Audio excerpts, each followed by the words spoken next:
medyo nagulat ako. And pitching the idea about the concert. And that's where it all started. Nagtuloy-tuloy na sa planning stage until next thing we know, we nag-rehearse na. May show na kami. Oo. Pero yung pinag-usapan niyo before na sana magkaroon ng concert. It's a very spur of the moment time. Actually, mas maganda yung mga bagay na hindi pinaplano, bigla na lang nangyayari. So parang ganung yung nangyayari sa amin. Medyo nag-apply sa amin yung sinasabi ng mga tao na mas natutuloy pag hindi mo sobrang pinlano, diba? So, yun. Yung title ba pinlano? What are you going to review? It's the first ever pitch title. Yes. Revelation agad yung unang pinitch na title. We had a meeting about it. Yes. And sabi, dapat working title lang siya, pero ang perfect ang perfect niya for the whole for the situation. both of us, for her and for me, yung mga side. It felt right. Yes.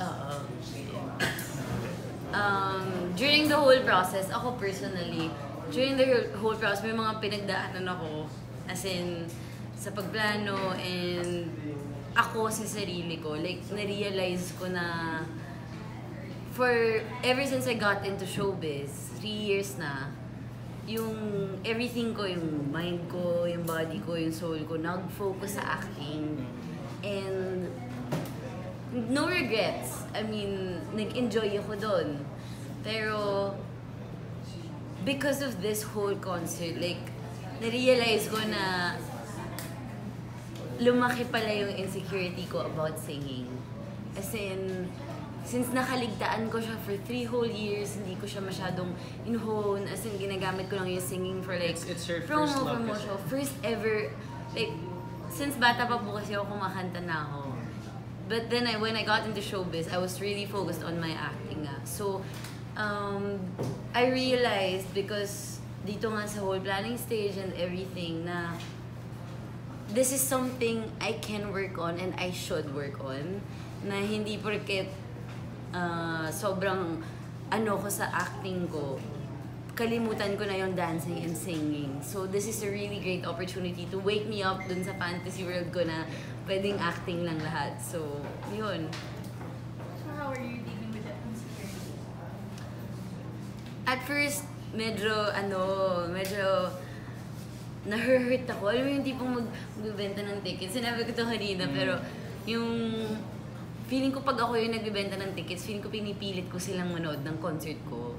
Na parang hindi nila willingly kinukuha. Kasi yung may ganun akong ang dami kong naiisip na ganun because I was that insecure. But the people around me, yung nagsusupport sa akin, even my acting coach, si Ate Ana, Faleo, my parents, yan sila, Anthony. Ito si Anthony yung lakas din magpa-boost ng... Super. Kasi she doesn't know how good she is. Her voice is hindi really kasi beautiful. ako biretera, diba? I always tell her that na it doesn't have to be a biret song or a voice na super nagbe-black out for the people to appreciate kung anong klase ng talent she has. Like, I find myself in a spot sometimes na parang ang hirap paniwalaan yung sinasabi ng mga tao na kaya mo yan, kaya mo yan. Kasi I think, in my head, you're obligated to say that. Pero, hindi ako agad naniniwala. But then, during the training and everything, tinry kong may mga songs na literally takot akong kantahin. Kasi alam kong ma-frustrate lang ako pag di ko naabot or hindi ko nakanta ng maayos. Pero, because of the concert, I tried singing them again. Tapos slowly, nakakanta ko na siya ulit. And ang sarap ng feeling na dahil dun sa trust na binigay ng producers and yung mga taong malapit sa akin, yung naniniwala, na napupush ko yung boundaries ko sa sarili ko. So, yun yung big revelation for me. So, this concert, this night is really important for me kasi mabibreak ko yun, yung insecurity na yun sa stage and yung experience na mafe-feel ko to have that happen in front of important people, my family, my friends, the fans. Sobrang big deal nun. And sana mag-enjoy sila dun sa experience na yun. So, big revelation talaga siya. But in Anthony's case, we already know that you're a splendid singer. Thank you so much. Revelation yung Well, for me, the concert title worked really well kasi as a newbie, syempre pumapasok pa lang sa showbiz industry, marami pang gustong makita yung mga tao, and people are really expecting a lot from us, especially I'm a clasher, that they know that I sing. I cannot say good, pero that's expected from me, di ba? Kaya lang, what we get in what kind of opportunity we get on TV is not really that big pa, and it's limited. So for me to have this big another avenue for the fans and everybody to see me perform and to see the real me as a performer, para sa akin yun yung revelation. Kasi there's really more for people to see as what Anthony can do. So, like Mikey said, yung fear niya about Spirit, she tried and she's able to come slowly. Ikaw ba meron kang try na hindi mo pa nagagawa sa ibang? Ako naman, Sumasayaw ka ba? Sumasayaw ako eh. Sumasayaw ka na nga So, talaga eh. sumasayaw ako, pero at the same time, it's really hard na sabay mong gagawin, sing and dance. So, it's one of my dreams to do on stage. At the same time, it's a fear din kasi like last time I did a show na nag-sing and dance ako, hinahapo ako. So, kailangan kong pagandahin yung stamina ko and endurance and all. And again, another fear is baka it's another singing stint for Anthony, baka hindi siya special. Well, in any craft naman siguro. I mean, we're all artists. So, hindi nagsa-stop yung pagtuto mo or pag-hone mo na mas may igagaling ka pa. Kung tingin mo magaling ka na, may igagaling ka pa. Kaya tsaka dapat hindi mo isipan na magaling ka. Yeah. Always ka in for learning more. That's true. Ganun. So, si Solet and Aisel, what are they going to do? You can sing. They're gonna sing with us. Si Aisel, we have a very good suite with her. We're doing what songs? It's secret pa syempre. Surprise. Pero what you can expect from the concert, hindi siya yung isang genre concert lang na like puro jazz lang or puro hip-hop lang. It's gonna cater it's a mix of to everybody's taste. Yeah.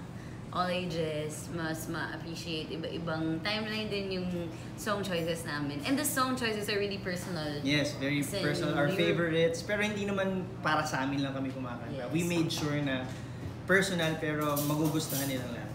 Very hands-on kami dun sa planning stage regarding the songs. Yeah. Why did you choose them? Like, are they close to you? From way back? Meron kaming mga ganon. Yung Ako, iba-ibang story actually. Personally, ako, I'd like Hazel sa concert kasi wow, she came from Wait, Broadway. guest ba? Akala ko song The guest. choices. The guest, yeah. Si Hazel, syempre, sino ba namang ayaw makasama si Hazel? Siya kasama na namin si Ate Hazel sa Studio 7. Pero yes. to have her as a guest helping us sa concert. Ako, isa sa mga kajaming ko talaga sa songs, si Sos eh. Ayan, So super yun, close sila. niya pa. So parang nung nagpa-plan kami, si Solin! Tawag ako agad. Tapos dun sa pagtawag ko na yun, nag-book siya agad. Sin-reserve niya agad yung night. And quits na kami. Nag-guest din ako dun sa charity. So yun. Yeah. How do you think your voices complement each other? Solen's character. Kami dalawa. Um, Parang I think ang maganda sa amin, we let each other shine. We let each other have our own moments. Malaki yung range ni Anthony. Yung style ng voice niya. Yung boses ko medyo may pinipili ang mga kanta. Yung kanya naman So, very soulful. Yes, I guess yung character, yung tone is, yes, it's different. But then, if we connect yung feels, yung soul ng pagkanta, that's how we're gonna, yeah. And yun nga, it's, like we said, it's all about the whole experience. Like, we wanna make people who are gonna be able to watch have a really good experience. It's not about like yung hindi siya sa bawat detail na sobrang ay wala siya sa tono sa isang part or ano yung pitch niya sa ganyan. It's what they experience Kung ano when yung they go there. mararamdaman nila sa mga ipa-perform namin, and we're excited about it. What are the challenges po na na-encountered while yung rehearsals? May mga challenges. Well, hindi pa kami nag-all out rehearsals. We're about to start pa lang. Starting pa lang, pero siguro stamina nga, nabanggit ko kanina. It's really hard to do a 2-hour show by yourselves, and syempre pag nandun ka, ang daming pwedeng mangyari. So kailangan mo i-build talaga yung strength mo, yung stamina. You have to be prepared for whatever. Emotionally, physically. True. Ako yun, yung emotionally ako medyo nag-struggle. Pero, kasi first show ko nga ever. So parang grabe yung takot, yung kaba ko. Na parang, oh my God, ito ba to? Unang reaction ko talaga sa text niya was, sure kayo? Concert ako? Sure? Game na ba? Kaya ko na ba? Game na game Tapos, na. ayun na. So yun nilang napapalakas yung loob ko. And nakaka-excite din. Super. Sobra na I wanna inspire people na kung ako nagkakaroon ako ng concert tas ganito na-feel ko. Kung na-feel nyo din to, kaya nyo din yun. As in, kaya nyo din umakit sa stage na to and do it for yourself. So, we wanna have that kind of impact and send that kind of message to the people, and to our inspire people. audience. Yeah. Masarap na nakaka-inspire ka ng marami sa pamamagitan ng ginagawa mo. Yeah. At first, nahihiya akong ikwento. Ang hirap aminin. Na-insecure ako. Like, ang hirap dahil baka kung ano pang marinig mo, diba? Tas lalo ka lang ma-hurt. Pero, naisip ko, I'm not the only one who feels this way. So, I want to share that kind of journey, like emotionally, to the people na ganito to ka-important sa akin. As in, kung kayo at one point in your life, nadaanan niyo din yun. You will be able to conquer. Oo, huwag kayong mahiya na nafe-feel nyo yan kasi hindi kayo nag-iisa. So yun, we want to send that. Aside from anatomy, sino pa gusto mo makatrabaho? Meaning on stage. Sino ba? Si Julie. Male. Male. Sino ba kayang bagay sa boses ko? Si...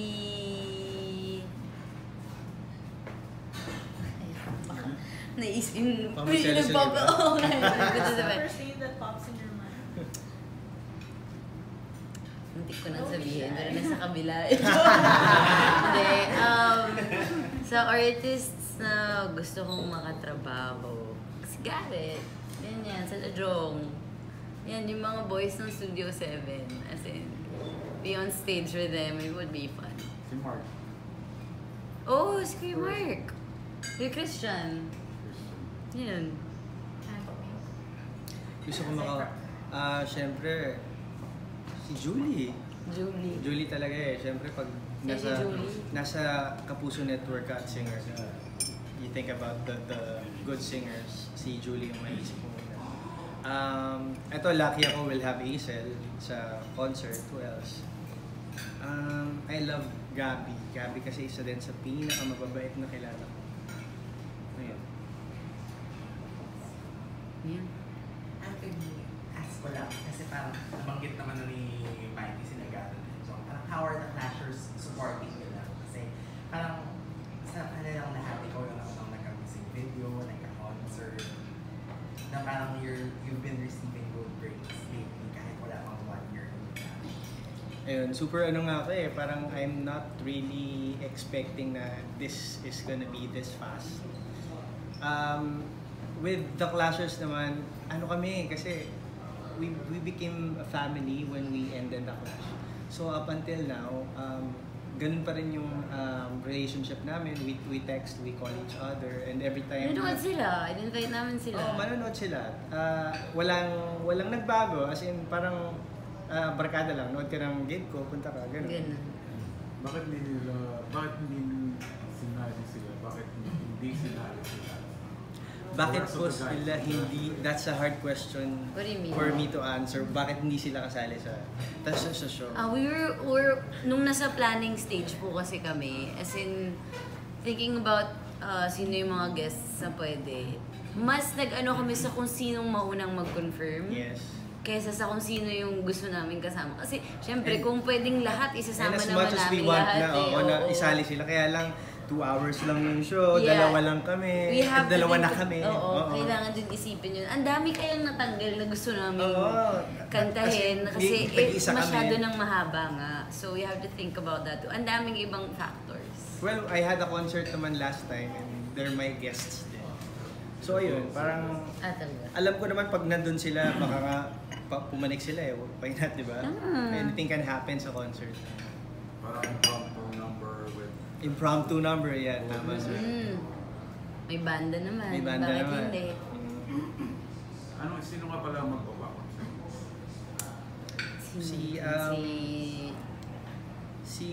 Sino yung magba-backup singers daw? Si Sir Zebedee po at si Miss Marley. Ay, yung backup musicians. Ang musical director po si Mr. Jojo Diaz. Yeah. Yes.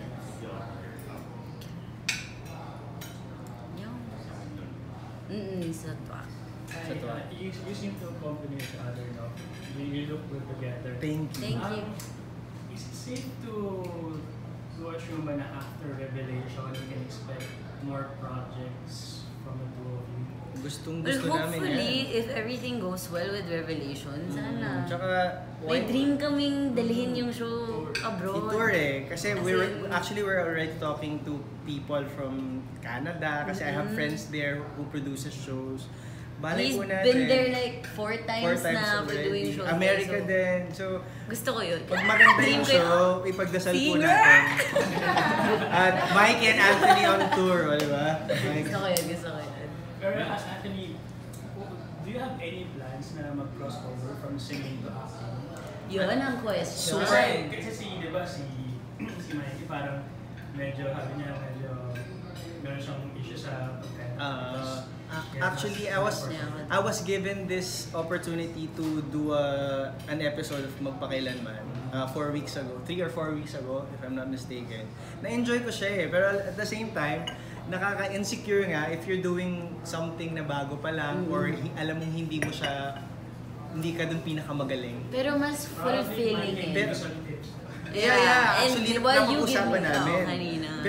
Pero sabi ko sa kanya nung nandun ako, parang ang sarap na you're there, you're doing something na you're portraying another person's character. Pero nagagawa mo lang siya na wala kang pakialam kung sino yung mga tao mo sa paligid mo and you don't care kung ano yung role mo. You're not being judged. And you're for not it. being judged. At alam nila kasi na ina-act mo lang siya. So I enjoyed that super. Ayun. Isang Thanks. beses lang yan. Isang beses pa lang po eh. Pero I think I got good, reviews naman from what I did. Sabi nila, You're both young. You have songs for older guys like Older people eh. Oo ay meron po. Sabi nga ni Mikey kanina, hindi po. Umami na kami na. Sabi nga ni Mikey kanina, lahat po ng era madadaanan namin. As in, iba-iba. Ako excited ako sa, yung song choices namin personally talaga, yung genres na kinakanta namin, o na day-to-day basis yung mga, kung ano yung favorites namin, sobrang magkaiba. So, dun siguro yung naka-help sa amin sa song choices. Because ang laki ng range ng choices, like ages, genres, iba din talaga. Doon na lang kami nagmi-meet dun sa song namin na dito na tayo mag-compliment at time naman natin. Like may mga songs na aaralin ko dahil gusto niya. May songs na aaralin niya dahil gusto niya. So, Bigayan ba? When did Bigayan. you discover about each other while you were preparing for the concert? we're still in the process of it, so it's hard to say. Ang hirap pa Siguro, magsabi kung may alam ako sa kanya na hindi pa alam ng lahat. ask us again after the concert. Pero Kasi, I would say na she's a really, really down-to-earth person and I really love it na ganun siya. And hindi ako magtataka if we become friends na mas malalim pa yung maging friendship namin dalawa. yeah. As a singer, how do you gauge her? As a singer. She's ano kasi, like I always tell her, ang ganda ng boses niya. Kanina nag-perform din kami, I told her na yung boses mo, hindi mo talaga na kailangan ibirin. May quality, yung texture nandun. I see her, ano pa nga eh, parang nakikita ko siya in the future na magre-record pa ng mga her own songs. Kasi ganun kaganda yung boses niya.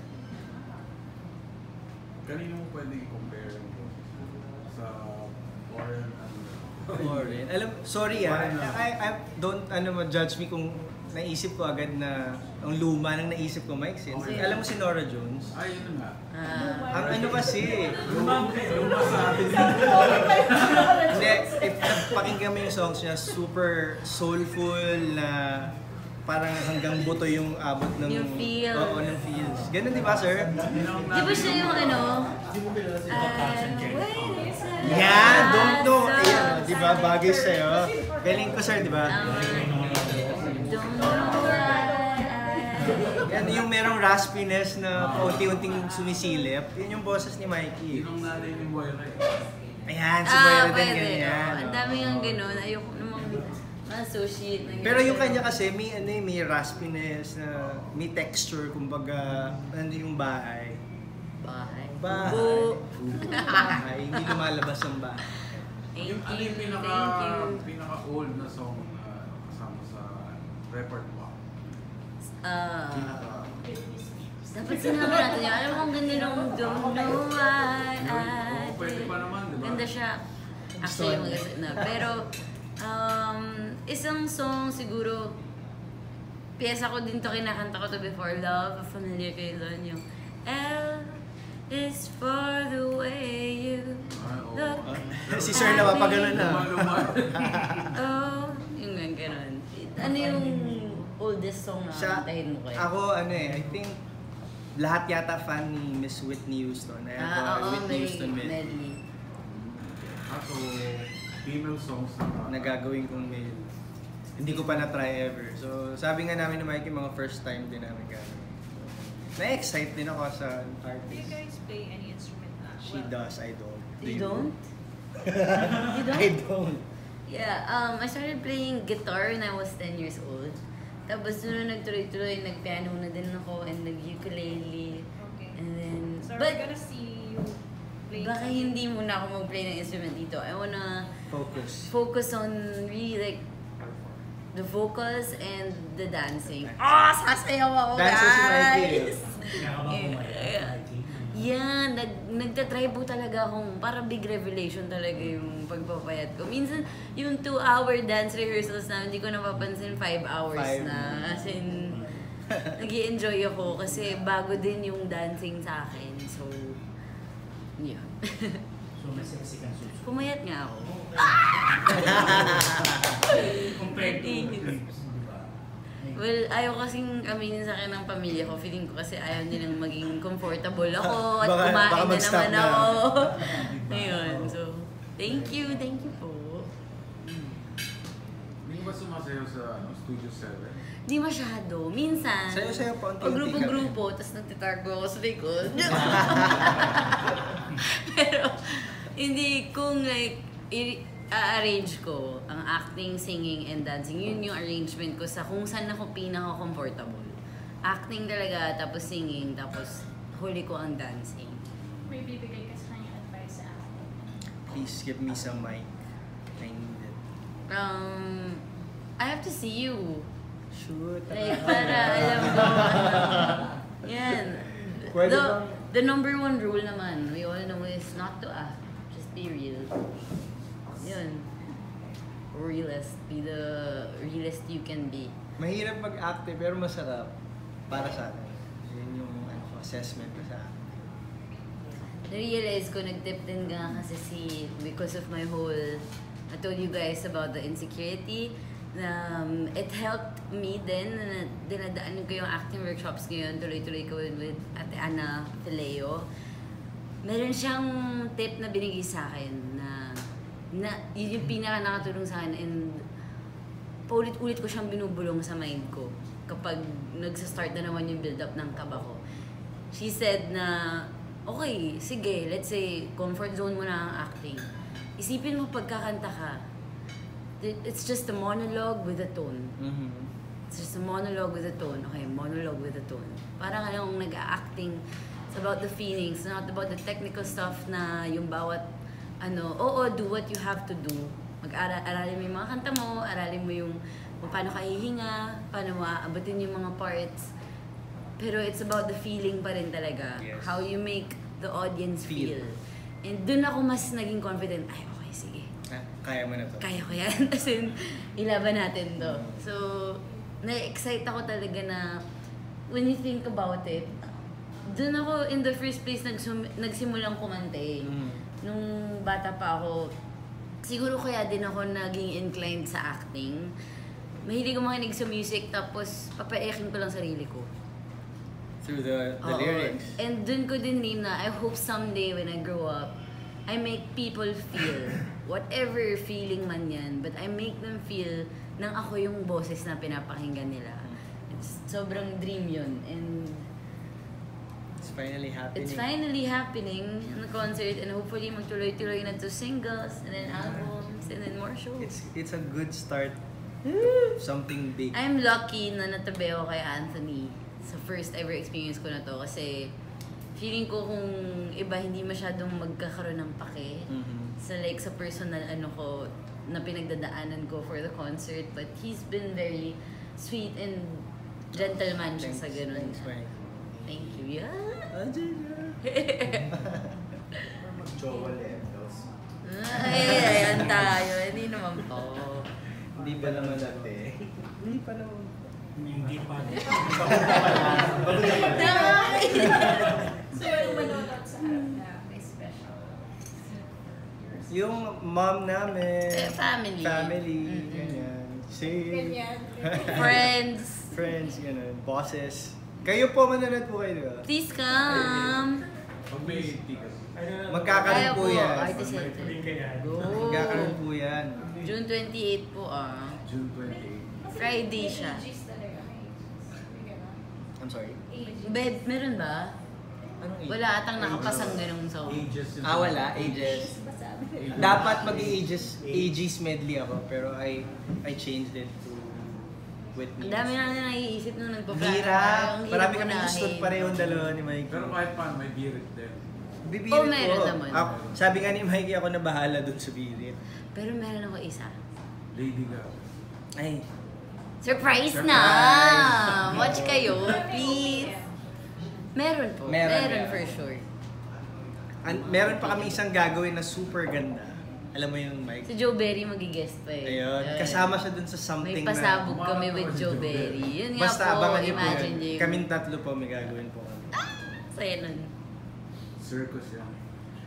Pwede po. Basta, Tumbling ako, sasabit ako dun sa ano. basta something big po yan.